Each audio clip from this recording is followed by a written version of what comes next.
Today I'm making brownie batter pretzel bites. First I'm going to heat treat some brownie batter mix, so in a bowl I have 1.5 cups of brownie batter mix and I'm going to put it in the microwave until it reaches 160 degrees. It took about 1 minute. Next I added the heat treated brownie mix into a large bowl and now I'm going to add 1/2 cup of whipped cream cheese. Then just mix that up. As I'm mixing, I'm going to add 1/2 cup of heavy cream. I'm going to add a little bit at a time and then mix that up until everything is combined.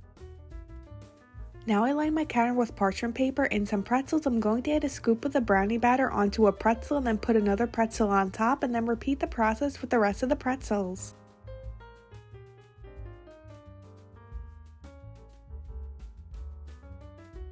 Next I'm going to drizzle some chocolate on top of the pretzel bites. Lastly, I'm going to sprinkle some mini chocolate chips on top.